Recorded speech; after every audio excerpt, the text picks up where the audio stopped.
Welcome to Democracy Now!, democracynow.org, the War and Peace Report. I'm Amy Goodman. A Ukrainian official is warning Russian forces are preparing for, quote, the heaviest of battles in the strategic southern region of Kherson as Ukrainian troops continue their advance on the occupied area. Thousands of residents are still evacuating. On Tuesday, President Biden warned Russia against using nuclear or radioactive weapons in Ukraine following Moscow's unsupported allegation that Ukrainians could deploy a dirty bomb. The U.S., along with Kyiv and European allies, have rejected Russia's accusation. Russia would be making an incredibly serious mistake if we're to use a tactical nuclear weapon. I'm not guaranteeing you that it's a false flag operation yet. We don't know.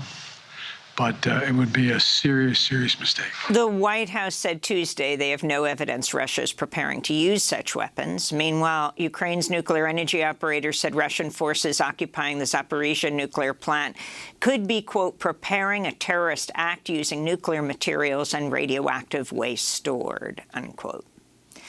The Congressional Progressive Caucus has withdrawn a letter to the White House just one day after sending it, which urged the Biden administration to pursue direct negotiations with Russia for a ceasefire in Ukraine. The letter, signed by 30 liberal lawmakers, sparked a swift backlash among a number of Democrats for undermining support for Ukraine and for fracturing the Democratic response to the war ahead of November's midterms, as some Republicans are calling into question how much the U.S. should be sending to Ukraine. Progressive Caucus Chair Pramila Jayapal said in a statement Tuesday, quote, the letter was drafted several months ago, but unfortunately was released by staff without vetting. The letter has been conflated with GOP opposition to support for the Ukrainians' just defense of their national sovereignty. As such, it is a distraction at this time, she said. A Russian court Tuesday rejected an appeal by WNBA basketball star Brittany Griner, upholding her 9-year sentence on drug smuggling charges. Griner was arrested in February when airport customs officials found a small amount of cannabis oil in her luggage. The ruling increases pressure on the Biden administration to free Griner through negotiations. According to CNN, Griner's attorneys say a prisoner exchange is likely her best option. In Harrisburg, Pennsylvania, John Fetterman and Mehmet Oz faced off Tuesday in their only debate in the race for U.S. Senate. The men sparred over abortion, the economy, and fracking. Fetterman also addressed his health as he recovers from a stroke last May. During a heated exchange over reproductive rights, Republican candidate Dr. Mehmet Oz offered this response on who should be involved in abortion decisions. I want women, doctors, local political leaders, letting the democracy that's always allowed our nation to thrive, to put the best ideas forward so states can decide for themselves. Here in New York, Governor Kathy Hochul squared off with Republican Congressmember Lee Zeldin in their only gubernatorial debate. Governor Hochul called out Zeldin's positions on abortion rights, gun control, and in support of Donald Trump's efforts to overturn the 2020 presidential election. Basically heard Lee Zeldin say he would vote once again to overturn a presidential election. I think that's something everybody should know. And the fact that he sent text messages to the chief of staff of the White House to lay out the strategy on how to subvert public opinion and try to carve it into this idea that there's a big lie out there. And I think that's deeply troubling. Ahead of Tuesday's New York debate, climate activists shut down traffic on Park Avenue as they called on Governor Hochul to tax the rich and pass a Green New Deal. Police arrested some of the activists who were protesting in front of BlackRock headquarters. In Washington, D.C., activists from the group Rise St. James held a funeral procession in memory of those who lost their lives to cancer and other illnesses that have been plaguing residents of St. James Parish, Louisiana, which has been dubbed Cancer Alley. The majority black area has been deemed a so-called sacrifice zone and counts some 200 petrochemical plants over an 80-mile stretch of the Mississippi River from Baton Rouge to New Orleans. This is activist and Goldman Prize winner Sharon Levine speaking in front of the White House yesterday. Cancer is taking over our lives in the river parishes, down Cancer Alley, and throughout the whole Gulf South. So we're asking President Biden to declare St. James Parish, Cancer Alley, to declare this an emergency. If he will not declare this an emergency, we are going to die. We are already dying. A new Greenpeace report finds only 5% of all plastic products are recycled in the United States, with the rest ending up in landfills. In fact, no plastic packaging in the U.S. meets the threshold to be called recyclable, according to one well-known standard. Greenpeace said, quote, "It's time to accept that plastic recycling is a failed concept." The group says more viable alternatives, such as reuse and refill systems, must be quickly scaled up, adding, quote, "Companies can no longer use recycling as a smokescreen to divert attention from the systemic changes that are needed," Greenpeace said. Adidas has ended its multi-million-dollar partnership with rapper Ye, more commonly known as Kanye West, amidst mounting fallout over his recent anti-Semitic comments. On a recent podcast, West boasted, quote, "I can say anti-Semitic things and Adidas can't drop me," unquote.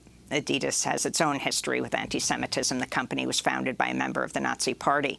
The rapper has also repeated anti-Semitic conspiracy theories. In recent days, West also has been dropped by his talent agency, CAA, and The Gap has pulled the remaining products from his Yeezy collaboration with retail. Earlier this month, Twitter locked West's account after he posted he was, quote, "going DEFCON 3 on Jewish people." After Ye was locked out by both Twitter and Instagram for violating its rules, the right-wing social media platform Parler announced it's being purchased by Kanye West.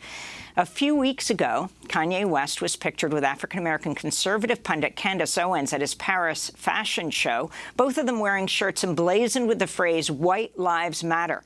He also said George Floyd died of a fentanyl overdose, not police brutality. Meanwhile, in Los Angeles, members of a hate group hung banners over a busy freeway overpass Sunday as they gave the Nazi salute. One of the banners read, "Kanye is right about the Jews." Several organizations have said the anti-Semitic hate group Goyim Defense League is behind the overpass stunt.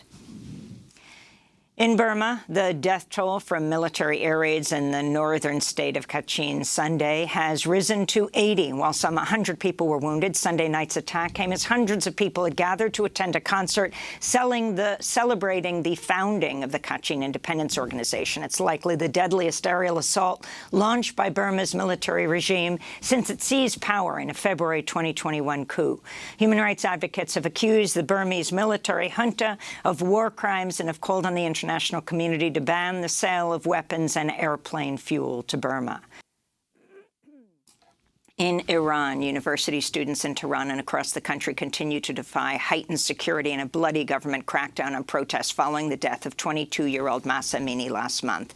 Students refused to return to class after Iranian authorities alleged a university student in Tehran had died of suicide. Authorities have been repeatedly accused of covering up the killing of student protesters by Iranian security forces. Student-led protests were held at a number of universities in Tehran on Tuesday on the eve of planned ceremonies commemorating 40 days since the death of Mahsa Amini while in the custody of the so-called morality police. Mourners and protesters gathered at a grave today in her home city of Saqqez to mark the somber anniversary. It's also the end of the traditional mourning period in Iran. Protesters shouted, "Woman, life, freedom, and death to the dictator." Iranian security forces had reportedly threatened Amini's family if they held a ceremony, saying they should worry for their son's life.